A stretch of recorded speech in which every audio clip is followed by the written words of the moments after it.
Hello, welcome back. It's time to do some rookie ranks, I think. So we're going to look at the top 9 prospects in the 2022 class at the wide receiver position from a production nerdy stat sheet.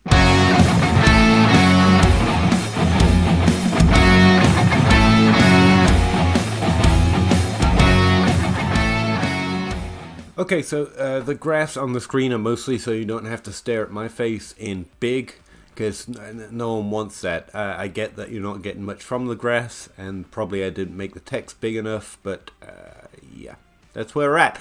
Number 1 in the class so far, and there's really not much of a question. If there is a question, reevaluate the process a little bit. Treylon Burks in the 22 wide receiver class, assuming these players all declare, by the way. I don't even know. I just kind of jumped right into the stats. Treylon Burks stands out above the rest. He's the one player in this class that would have easily fit into the last 2 classes in the top tier. He's the only player in the wide receiver position for this class so far that I've seen, and I've pretty much run through all of them, at least all the ones DLF has ages for, or dates of birth, which is kind of how I profile. He just stands out head and shoulders in a tier of his own. He's the only one in the first tier for me at this position this year.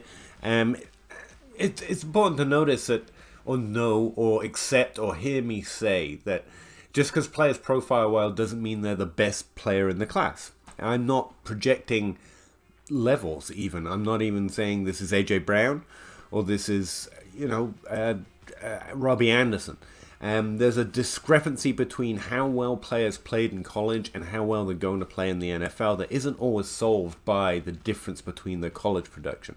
But if you're asking who compares best or better or the most like the most productive players in the NFL for fantasy, not for real NFL type stuff, Treylon Burks just compares head and shoulders better than everyone else in the class. I mean, he broke out at age 20 at a 20 and a 30% threshold, which isn't going to set the BOA or the breakout age truthers alight. Even at the 30% threshold, 20 is just kind of good. It is very good. It's very good to have 30% of the team's receiving offense at the age of 20 years old. But if even a cursory glance at some of his other stats to see how he put those seasons together shows you that he's just head and shoulders. Now, this graph is actually one way of representing a lot of the stuff the nerds are going to be talking about this offseason. Treylon Burks isn't just above the average for successful players in the NFL. Now, the little orange line on the graph represents players that have had at least one top 36 type season, 150 points.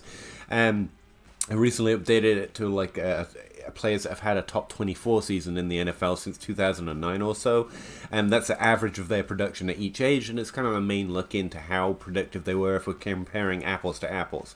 Now, top 24 season actually isn't that much different than the top 36 line because this stuff isn't exponential. It's not like you get 30% and you're 10% better than the player who got 20% at age 20. It's more about it's about a comparison.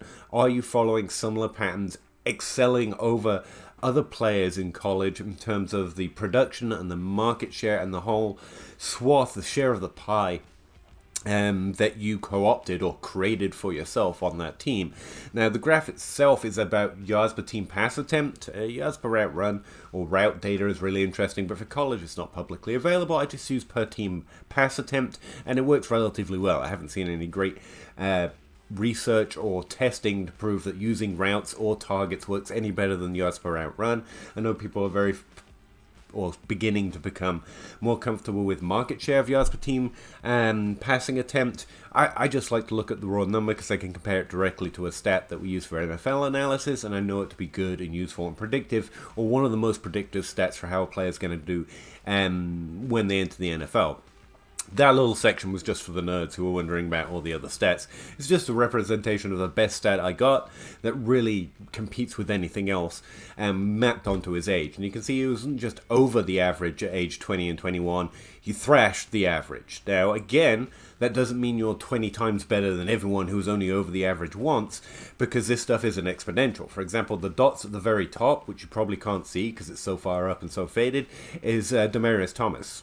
Definitely one of the best wide receiver prospects we've seen since 2009, but his production was exponentially greater because he was playing at such an exponentially slower, lower conference, and he just dominated the entire offensive scheme for the times he was in college because he was such a great wide receiver.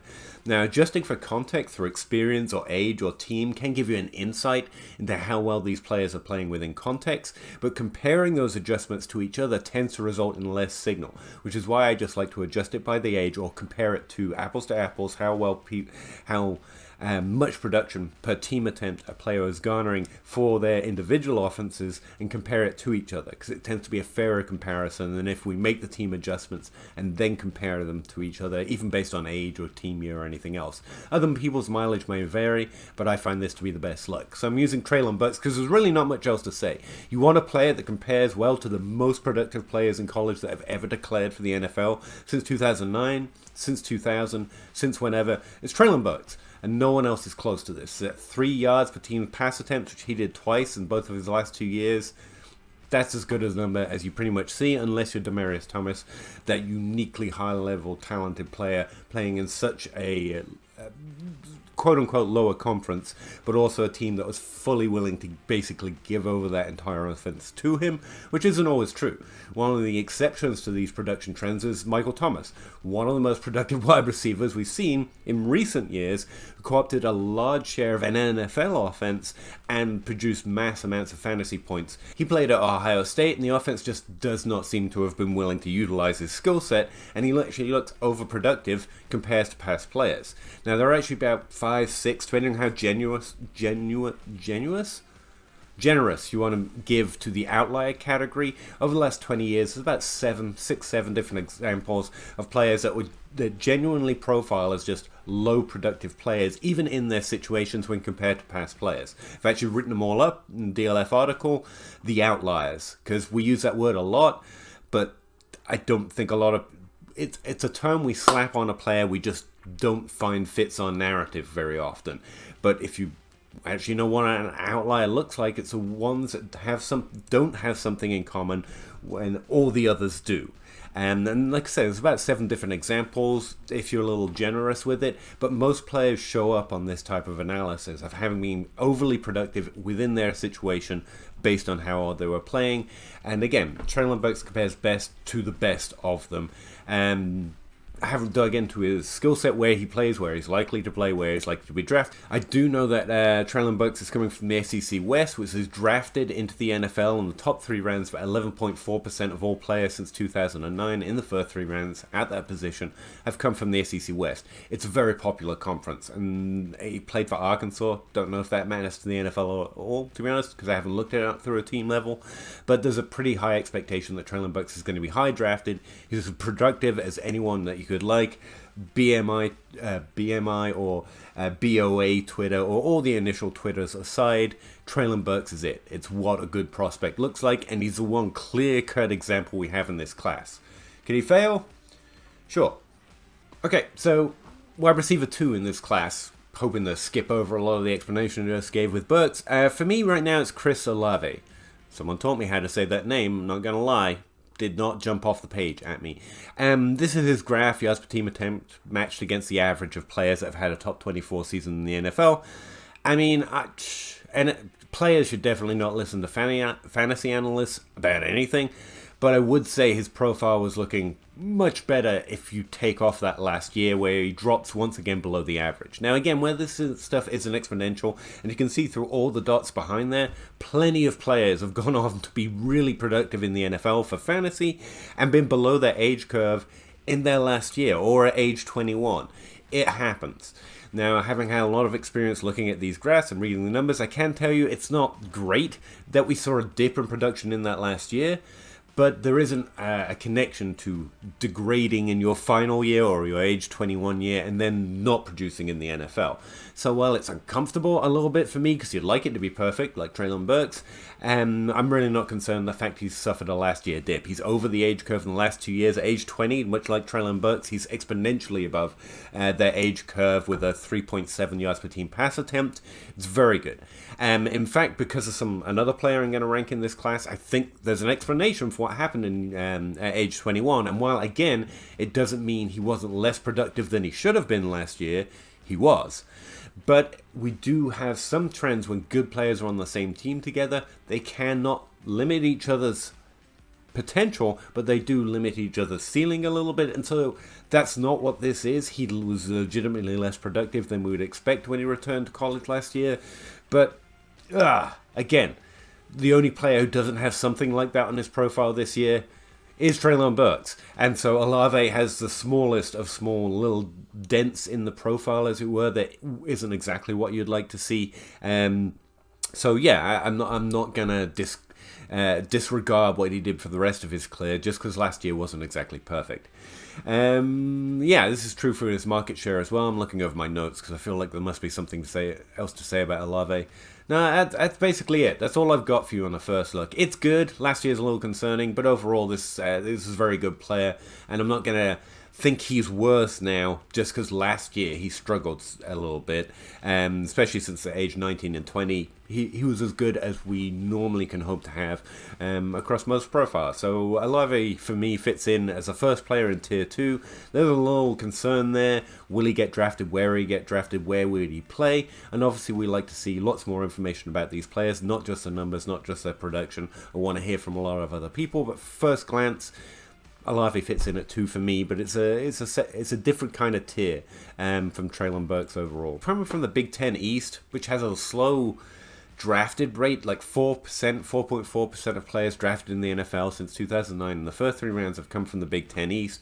Ohio State, which I mentioned earlier with Michael Thomas, has been known to not give over their offense to some great players that have passed through there, not just Michael Thomas, but Terry McLaurin. 2 of those 7 exceptions come from that same team in the exact same era, which is interesting, but probably not a feature of the team we can ascribe to every other player. And since Olave did fairly well anyway, it's fine. And at least we know the team is willing to at least invest some draft capital in the form of Terry McLaurin being a later round pick, or Michael Thomas being a very high drafted player going on to have great success with Drew Brees.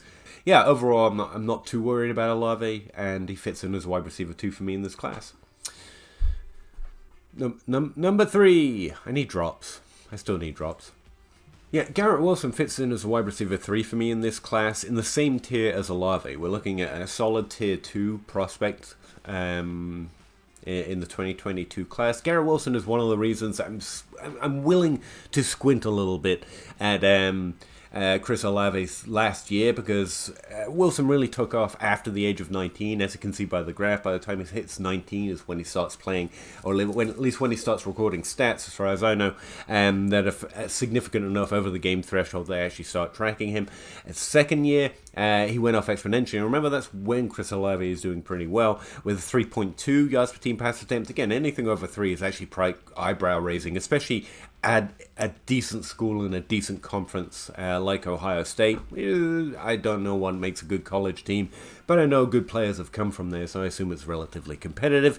And last year he saw a dip as well, which again kind of matches up to what Olave did, but he is closer to the age line. Again, you can see how some of this stuff can become navel-gazing, like is he close enough? Either way, I can say that both were underperforming in a slightly strange year, because we're still going through a lot just in real life right now, and colleges are going through a lot as well, so that might explain there's a lot of squinting at 2021-2022 production because of the pandemic and the restrictions placed on a lot of schools as well, so that could feature into it. And the fact both co-opted large shares of this offense and had performed very well, exceptionally well the year before, and both saw a dip this year while playing together on the same team, and a team that has some level of history of reducing the level of commitment to some of its best players, at least at the receiving game.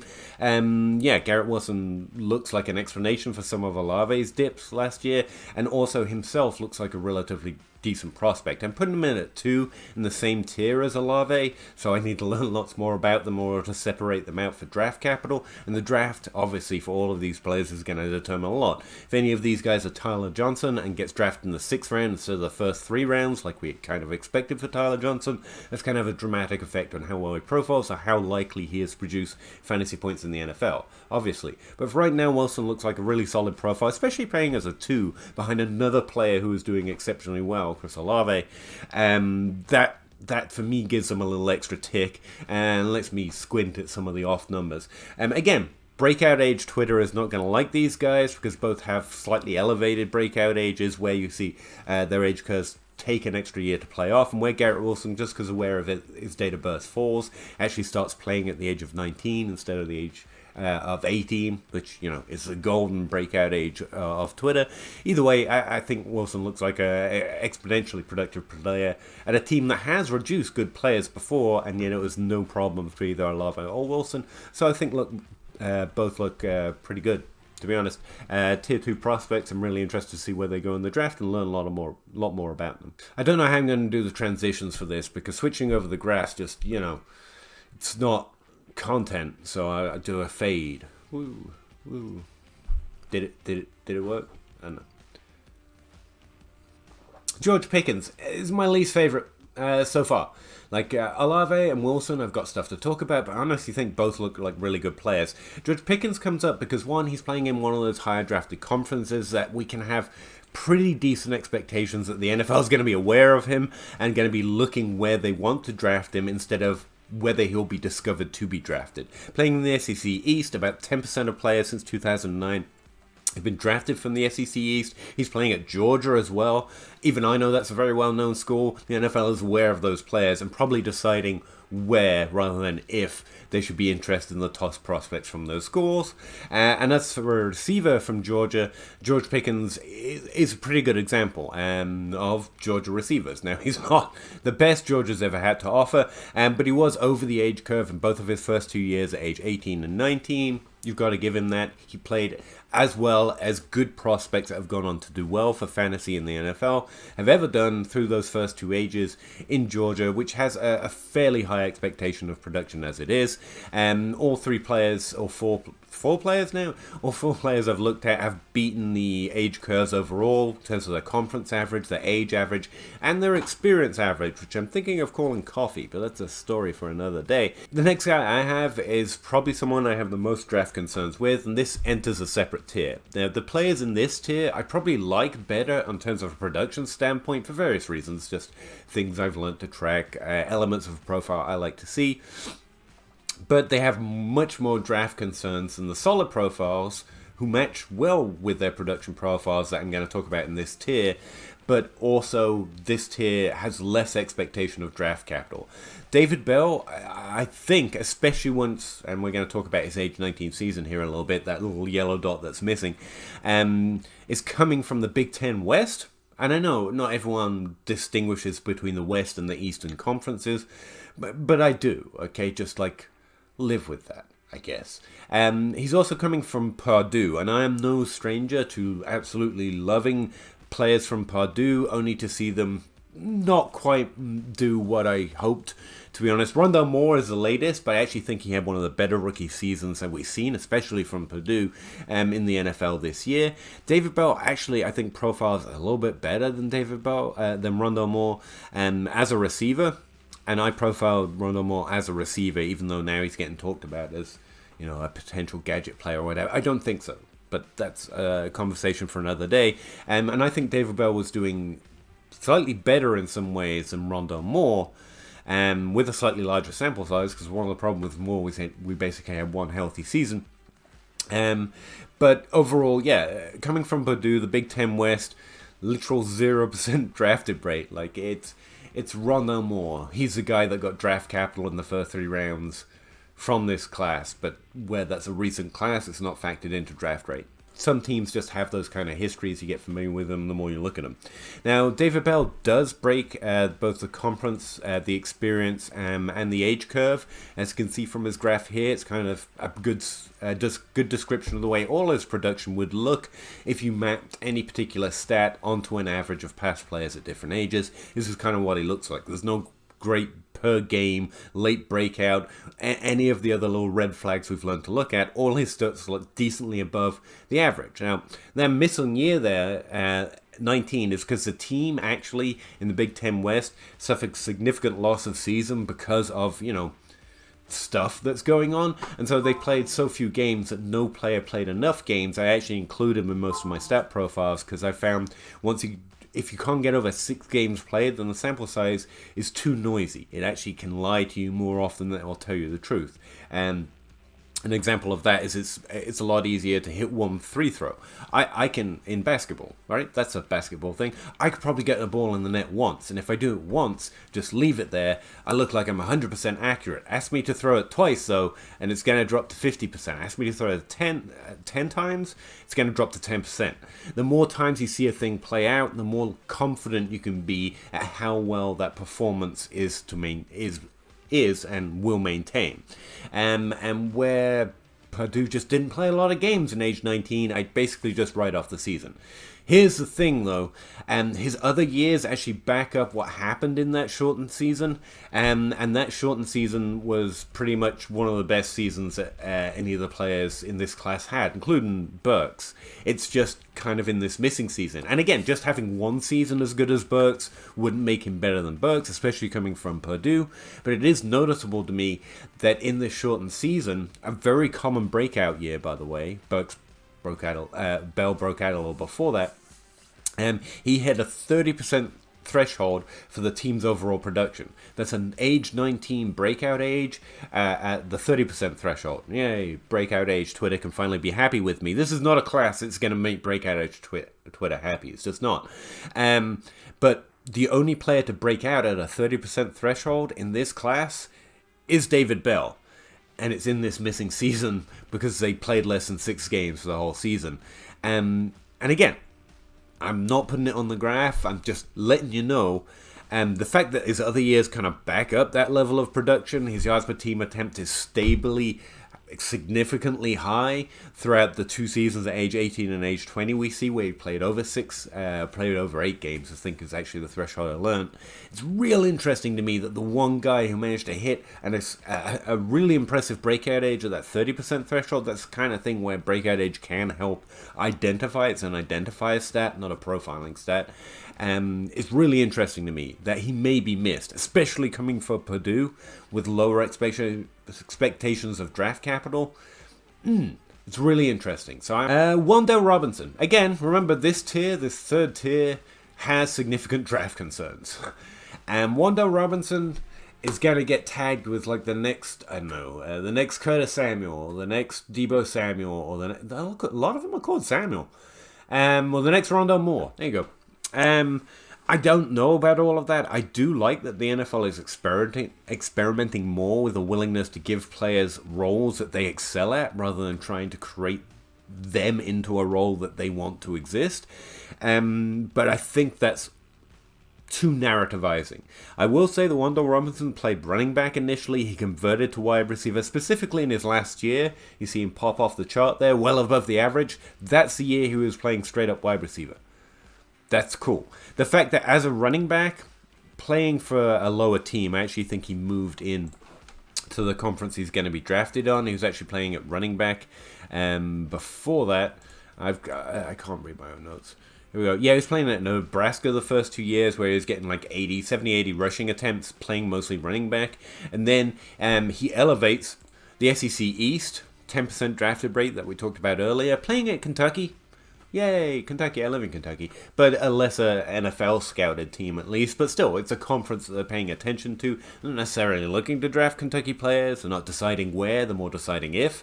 But in that last year, he was still significantly productive as a wide receiver. This isn't a converted running back. This is a player who's playing a large receiving role as a kind of a hybrid running back, and then moved much more into the pure receiving game when he elevated to a higher conference. And when he elevated, so ideally or theoretically it's harder to produce as a receiver, he did the best he's ever done with 3.64 yards per team pass attempt. That's the only other player than Burks that we've seen hit that mark, apart from Olave in that 1 year as well, and then there was a big letdown. Whereas Wan'Dale Robinson progresses into it, and he progresses into it despite a steep increase in, theoretically, ideally, the competition he was facing in the SEC East. I think that's highly impressive. I don't think we predict hybrid players or start calling them not a wide receiver, because wide receiver position itself is incredibly diverse from the way players play it. But that he has other elements to his game, that he is a utility player, or that he is a player with other skill sets that not every wide receiver comes with or develops, I don't think that's definitely not a bad thing, especially since he's capable of being a very productive player, even when the conference level is elevated. He's someone I'm really excited to see if the NFL pays attention to. Much like David Bell, that's this tier 3. Wan'Dale Robinson, check him out. I think he's really interesting. Skyy Moore. My production model actually loves Skyy Moore, but here's the thing. He's from Western Michigan, the MAC West. This is one of the few teams I will actually know that off the top of my head. This is Corey Davis's team. Corey Davis's team has a habit of doing this. Now, no, Corey Davis is an NFL caliber player. Okay, let's ignore fantasy. He's held a roster on 2 different teams and been productive, or more productive than many first-round picks. Not necessarily for fantasy. He's barely scraped top 24 relevance, but he's an NFL caliber player, as most of these guys are going to actually end up being, so whether they're fantasy relevant. But Corey Davis is fringe fantasy relevant, arguably. So it's not like Western Michigan. Productive players at Western Michigan are just lies. They're not Isaiah Fords, but that was a lower drafted prospect. He's not Andy Isabella. There's another one. He was an incredibly productive player, went into the NFL with high draft capital, and so far we've seen nothing. So there's not a lot to back up that Western Michigan produces excessive stats, but yeah, it's okay to squint at him a little bit. Now, Skyy Moore is epically productive, and you look at his entire profile, like I say, my production model literally ranks him 1. I've pushed him down here into the 3rd tier because, again, Western Michigan, he gets drafted about 1.8% of the time for wide receivers drafted in the first 3 rounds since 2009. So they take Corey Davis's. Greg Jennings, I believe, is in the history of this team as well, back in the day. Skyy Moore's profile rests somewhere between the 2 of them, Greg Jennings and Corey Davis. He was epically productive in his situation, but we also know wide receivers can do that and not necessarily be carrying the full weight that production seems to indicate in terms of an ability to elevate it to the NFL. Drake London. We're entering another tier here. I forget what I called this one. Now, Drake London has significant production. Again, you can't see this graph very well, but he is excessively over the age curve at age 20 and not at age 18, who's directly on it. This is positive, right? So how do we pass this information? Is it partly because he sounds like he's a detective in a noir novel?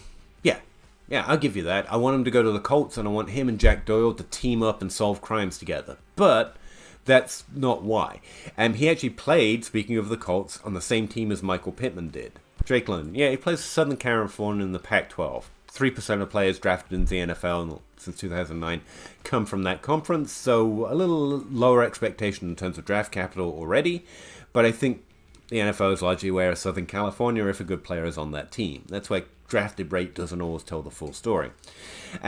Now, again, he's playing on Michael Pittman's team and actually did better than Michael Pittman in terms of yards per team pass attempt and overall market share of the offense when Michael Pittman was not there. Drake London takes over, and he is technically a higher producer on a per attempt basis and takes over a higher share of the overall offense, which is impressive, especially considering what Michael Pittman did in the offense this year. Remember, he did take excessive amount of time to work into it for most players drafted that high, but there's no taking away what he did in 2021. That was a really good wide receiver season, as good a season as we can ever hope from anyone we're taking in a rookie draft, and Drake London had a similar, if not more productive season at the same college just a couple years later, so we're looking more apples to apples, and I actually think that's fairly interesting.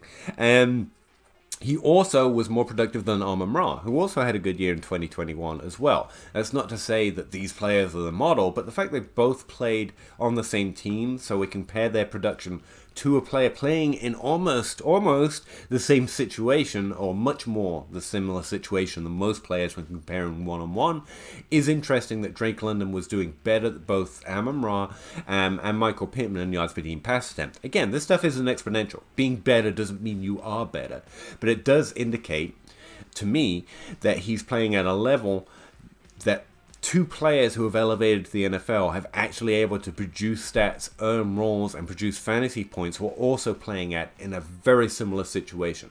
I think that's incredibly interesting for Drake London. The fact that he's over 3 yards per team pass attempt, which I don't think Pittman or Amon-Ra ever did, is interesting, but where we've got draft concerns on a lower competition level, it is fair to squint at. That's not a Treylon Burks 3, okay? No, Treylon Burks 3. It's not even a Chris Olave 3, but it is a good 3. Not everyone, like Pittman, who's an NFL player who just had a top 12 season, or Amon-Ra, who's now an NFL player who just had a top 24 season, on this team didn't hit 3 yards per team pass attempt.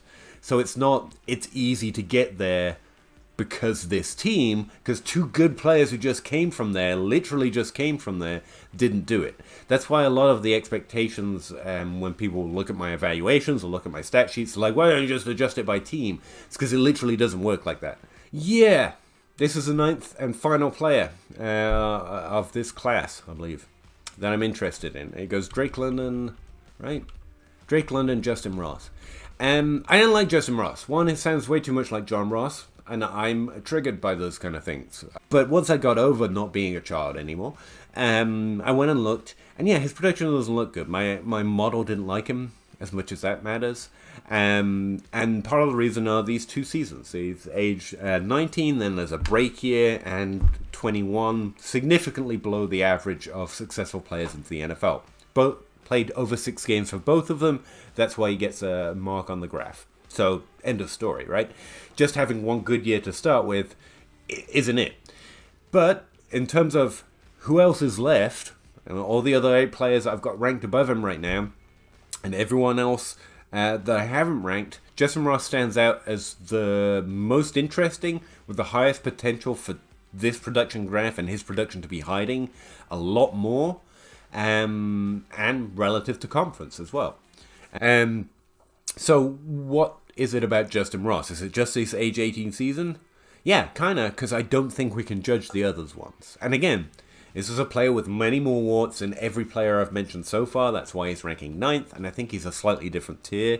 I'm navel-gazing a little bit to see it, but again, familiarity with doing this a lot and looking over a lot of profiles and a little extra context I've been able to learn about them does seem to explain away every season after the age 18 season. We did it for Wan'Dale Moore. I think we could be excited about him in a similar way. So he's a very different player, though. So what's Justyn Ross? He's difficult for a start. Let me read from the notes. How about that? To start with, he began his career at age 18 playing with T. Higgins. That's the thing I forgot. Who's now #confirmed good in the NFL. But followed a very strong rookie year. He began to suffer from a medical condition that resulted in him missing his 3rd year. It was a medical condition called congenital fusion. And I'm not going to pretend to be a doctor right now, but I do know it involved a surgery around his spine, which does not sound like it would help you produce at football at the college level. You know? Like, that was probably hampering him in that age 19 season. I have to imagine. Anyway, he did play a full season. He skipped the next season to deal with that medical issue, and then he came back to this age 21. And it puts me in mind of Mike Williams, who got injured the year before he would have declared.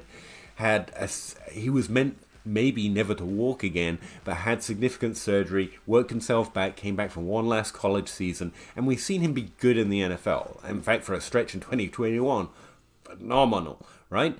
Capable NFL player who may have been derailed slightly by an incredibly dangerous, and thank God he's okay, type injury.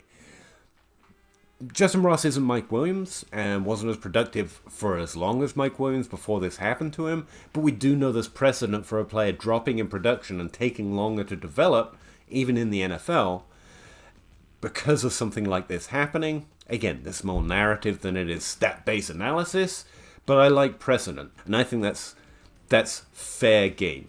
I think that's a fair asterisk to put on these 2 below-average seasons.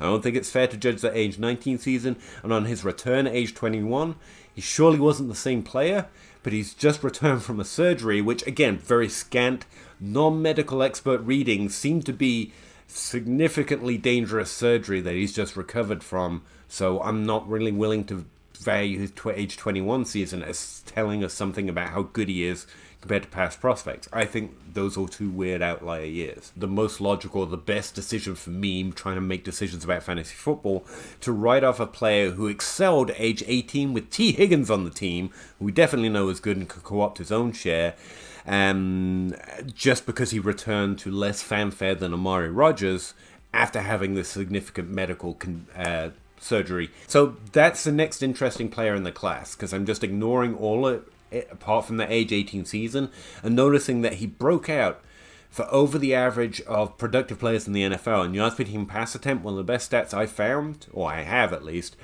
with T. Higgins on the team. Now, good players on the same team don't reduce each other. It's not like it's harder to produce with T. Higgins. I actually imagine it's kind of easier because he's taking coverage, he's creating other opportunities for that team by catching passes other players wouldn't catch and creating yards other players wouldn't create. And so that actually makes it somewhat easier for the rest of your team. That's why good players elevate a team. However, they can limit your ceiling somewhat. And at age 18, your ceiling is significantly below this average threshold. And Justyn Ross, not John, actually hit it and excelled above it. Yeah, ultimately what it comes down to is that is more interesting than anything else I found in the rest of the wide receivers I've ranked so far. But, your mileage might vary. And all my stats where I make this graph from are in my database. Don't mean to make this sound boring, but I know everyone telling you where they can find their links and go find their content gets awfully dry on these videos and on Twitter and everywhere else. But it's just the truth. The whole reason I collect it is for my own work, just trying to get better at fantasy and make better hits. And over the years, people have asked about it. So it's literally just in a Google sheet, and it's pinned to my profile. I don't even know if you do it. Don't worry. I won't feel good if you do it. You don't give me nothing. I'm not getting money. I'm not getting clicks. I'm not recording views. I don't know. It's just because I like this stuff. I love being able to talk to you all about it regularly. And I've been told it's pretty good to have access to stats to make your own decisions, make your own models maybe, or just look up a number you're interested in. So it's all in there. So check out my pinned tweet. Again, don't worry. I'm not even paying myself for this promotion. That's where this data and all the other data I've got has come from. Use it. Good luck. God bless. If you're going to do anything, because it takes a lot of work to create, so I will put this. Check out the sources tab. There's about 6 names in there because I couldn't create it all by myself. Yeah, you don't have to give them money or nothing, but maybe follow them because all 6 of them are smarter than me. All 6 of them put in just as much work to create it. I just happen to host it and mash it all together in order to create a database. Hopefully we can also scan through and find some fun with data while playing fantasy football. So that's literally all I would ask from it. And if you like it at all, go check out the people in the sources tab, which also tells you where all the data is coming from. But go check out those friends of mine, because literally they get nothing else for it apart from I tell them I love them now and again, and that's not a good prize. So maybe check them out. I'd really appreciate it. And that, thanks. Let me know what you think of these players, who I'm missing from the top 9 prospects at wide receiver. You're wrong. I am right. No, I'm kidding. I'd love to know and appreciate it. Thanks very much. See you next time. Transition.